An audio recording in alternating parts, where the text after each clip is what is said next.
ٹھیک ٹھاک ہو۔ اللہ تعالیٰ آپ لوگوں کو اپنے حفظ و امان میں رکھے۔ تو بیٹا ہم پڑھ رہے تھے الدرس الثانی بجز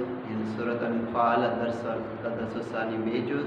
جو کہ آیت نمبر 38 سے 44 تک تھا، اور ہم نے 41 تک جو تھا وہ پڑھا تھا۔ آج ہم آیت نمبر 42 پڑھتے ہیں۔ آیت نمبر 42 کو پڑھنے سے پہلے ہم اس کا مفہوم سمجھتے ہیں کہ آج کی اس آیت مبارکہ کے اندر اللہ تبارک و تعالیٰ نے غزوہ بدر کے اندر کی ایک صورتحال جو واقعہ ہوا تھا، اس واقعہ کی ایک چھوٹی سی کڑی کو بیان فرمایا ہے کہ کنڈیشن اس وقت یہ تھی کہ مسلمان غزوہ بدر کے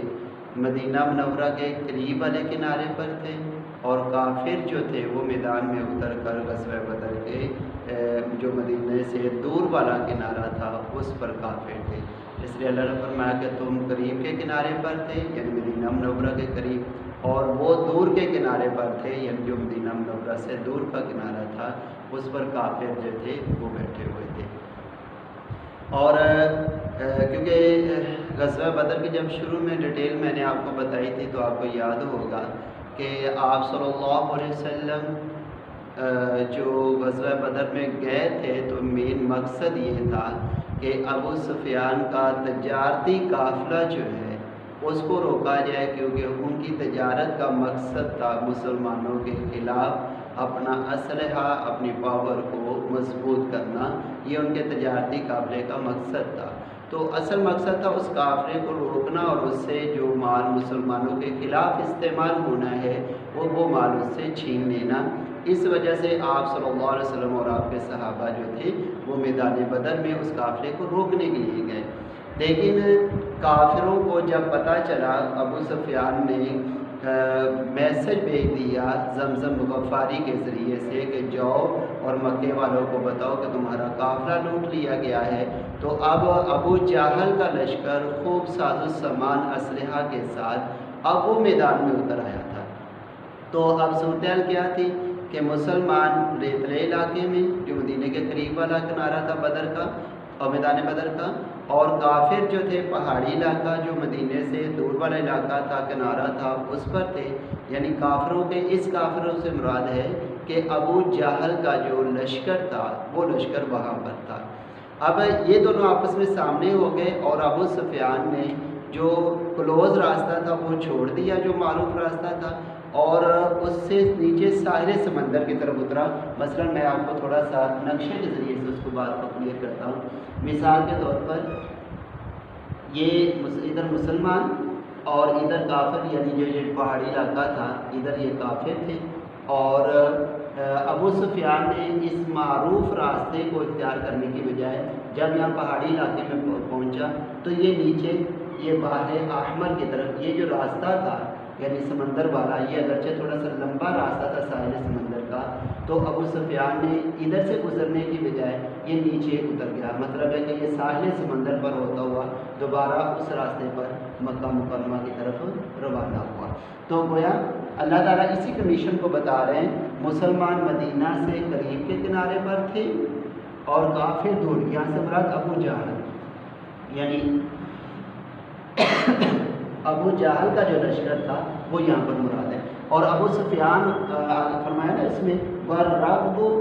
أَسْفَلَ مِنْكُمْ، کہ قافلہ جو تم سے نیچے اتر گیا، مطلب کہ اس نے یہ ایریا چھوڑ دیا، یہ روڈ چھوڑ دیا، اور اس نے ساحل سمندر کے ساتھ نیچے اترتے ہوئے پھر دوبارہ اس روڈ پر محفوظ راستہ اختیار کر کے یہاں پر پہنچ گیا۔ تو اللہ تعالیٰ فرماتے ہیں کہ اب قافلہ تم سے نیچے اتر گیا، تم قریب کے کنارے پر اور وہ دور کے کنارے پر، اور قافلہ تم سے نیچے اتر گیا یعنی ساحل سمندر پر چلا گیا۔ اب اللہ تعالیٰ نے سامنا کس کا کروا دیا؟ سامنا کروا دیا ابو جہل کے لشکر کا اور پیارے آقا حضرت محمد صلی اللہ علیہ وسلم کے لشکر کا۔ اللہ تعالیٰ فرماتے ہیں کہ یہ تو اللہ نے ایسا ماحول کریٹ کیا کہ دونوں کو میدان میں اتار دیا۔ اگر بالفرض یہ ویسے پہلے طے کرتے کہ آؤ جی ہمارے ساتھ لڑو، تو اللہ تعالیٰ فرماتے ہیں اگر تم کافروں کو چیلنج کرتے یا کافر تمہیں چیلنج کرتے تو نہ تمہاری پوزیشن لڑائی والی تھی اور نہ ہی کافروں کی پوزیشن لڑائی والی تھی، کہ اگر تم یہ طے کر لیتے کہ ہم فلاں دن لڑیں گے آپس میں، تو یہ لڑنے والا جو کافروں کے ساتھ لڑنے والا کام جو تھا، اس میں شاید کہ تم آپس میں تمہارا اختلاف ہو جاتا، یعنی مسلمان لڑنے کو تیار نہ ہوتے کیونکہ وہ ابھی تک اپنے پاؤں پر نہیں کھڑے ہوئے تھے، 2 سال تو ہوئے تھے ہجرت ہوئے کو، یعنی ہجرت کر کے مدینے آئے تھے، ابھی تو وہ اس طاقت میں نہیں تھے۔ اور اگر کافر کافروں کو چیلنج کیا جاتا ہے تو کافروں کے دلوں میں اللہ تعالیٰ نے اپنا نبی اکرم صلی اللہ علیہ وسلم کا رعب اور ڈر بھی بٹھا رکھا تھا، تو شاید وہ اس کے لیے تیار نہ ہوتے۔ تو اللہ تعالیٰ فرماتے ہیں کہ یہ تو اللہ نے ایسا ماحول کریٹ کیا اور کریٹ کر کے یہ جنگ کروا دی، کیونکہ اللہ تعالیٰ نے تقدیر میں یوں ہی لکھا تھا، اللہ نے ایسے کروانا تھا، تو اس کے لیے اللہ نے یہ ماحول بنا دیا۔ اگر تم آپس میں طے کرتے تو یہ جنگ کبھی بھی نہ لڑ سکتے۔ پھر اللہ تعالیٰ نے فرمایا کہ یہ اللہ نے کیوں کروایا؟ اللہ تعالیٰ کے ہر کام کے اندر حکمت ہوتی ہے، تو یہ اللہ نے کیوں کروایا؟ اللہ نے اس لیے کروایا تاکہ یہ سب پر کلیئر ہو جائے کہ اسلحہ تعداد کا زیادہ ہونا، افراد کی تعداد کا زیادہ ہونا یہ بھی ضروری ہے، لیکن یہ اللہ کی قدرت کے سامنے کوئی حیثیت نہیں رکھتی۔ اگر ایمان مضبوط ہوگا تو تھوڑے لوگ بھی وہ ایمان کی مضبوطی کی وجہ سے اللہ ان کو بڑوں پر غالب کر دے گا۔ اگر اللہ تبارک و تعالیٰ ابابیل جیسے چھوٹے چھوٹے پرندوں سے بڑے بڑے مگرمچھوں کی طرف بڑے بڑے ہاتھیوں والوں کو اللہ تعالیٰ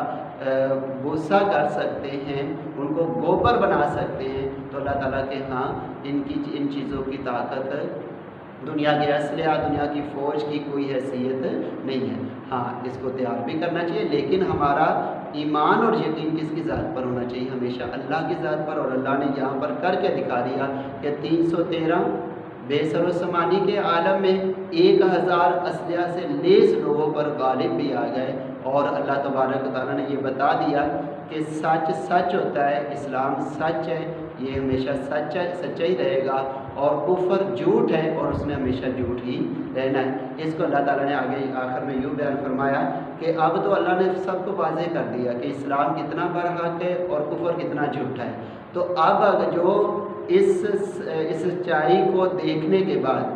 جو چاہے ایمان لے آئے اور جو چاہے وہ برباد ہونا چاہتا تو ٹھیک ہے، اس کی مرضی، وہ برباد ہوتا رہے، یعنی اگر وہ کفر پر رہے گا تو برباد ہوگا، اگر وہ مسلمان ہو جائے گا، اسلام لے آئے گا تو وہ زندہ ہو جائے گا۔ مطلب کہ اصل حقیقت زندگی یہی ہے کہ انسان کی اسلام کے مطابق ہو، پیارے آقا صلی اللہ علیہ وسلم کے بتائے ہوئے طریقوں کے مطابق ہو۔ حقیقت میں دنیا کی اور آخرت کی زندگی یہی ہے، ادروائز دنیا میں کافروں کے بارے میں تو اللہ نے کیا فرمایا؟ بل ہم اضل، یہ جانوروں سے بھی بدتر ہے۔ تو آخر میں اللہ تعالیٰ نے اس چیز کو ذکر کر دیا، اس لیے ان باتوں کو ذہن میں رکھیں۔ اب میں آیت کا ترجمہ کرتا ہوں، آپ لوگ بک کھولیں گے، صفحہ نمبر 15 نکالیں گے اور آیت نمبر 42 میں اس کو کہلواتا ہوں۔ بسم اللہ الرحمن الرحیم۔ اذ انتم، جب تم، بالعدوۃ الدنیا، قریب کے کنارے پر، وَهُمْ بِالْعُدْوَةِ الْقُصْوَىٰ، اور وہ دور کے کنارے پر تھے، وَالرَّكْبُ أَسْفَلَ مِنْكُمْ، اور قافلہ تم سے نیچے اتر گیا، وَلَوْ تَوَاعَدتُّمْ، اور اگر تم آپس میں وعدہ کر لیتے، یعنی مسلمان اور کافر جنگ کرنے کا وعدہ کر لیتے، اور اگر تم آپس میں وعدہ کر لیتے، لَاخْتَلَفْتُمْ فِي الْمِيعَادِ، تو وقت مقرر میں تمہارا اختلاف ہوتا، ولیکن، اور لیکن، لیقضی اللہ امرا، اللہ نے وہ کام کر دیا، کان مفعولا، جو ہو کر رہنا تھا، یعنی اللہ نے یہ طے کر دیا تھا کہ میں نے اسلام کو اس طریقے سے غلبہ دینا ہے۔ اسلام کو غلبے کے بعد لیہلک من ہالک عن بینہ، تاکہ برباد ہو جائے جس نے برباد ہونا ہے دلیل دیکھ کر، یعنی اب دیکھ لیا کہ واقعتاً اللہ مدد کرتا ہے اور اللہ نے مسلمانوں کی مدد کی بھی ہے۔ وَيَحْيَىٰ مَنْ حَيَّ عَن بَيِّنَةٍ، اور زندہ رہے جس نے زندہ رہنا ہے دلیل دیکھ کر، یعنی اس غزوہ بدر کے واقعہ کے بعد اب بھی اگر مسلمان نہیں ہوتے تو یہ ان کی بربادی ہوگی، مسلمانوں کی حقیقت میں یہ زندگی ہوگی۔ اور اسی چیز کو اللہ تبارک و تعالیٰ نے وَإِنَّ اللَّهَ اور بے شک اللہ لَسَمِيعٌ عَلِيمٌ سنتا ہے دیکھتا ہے، اور حقیقت میں اللہ سب کچھ سن بھی رہا ہوتا ہے اور دیکھ بھی رہا ہوتا ہے۔ اس کو آپ لوگوں نے اپنے نوٹ بک پر لکھنا ہے اور اس کو یاد بھی کرنا ہے، جو بات سمجھ میں نہیں پوچھ لینی ہے۔ السلام علیکم۔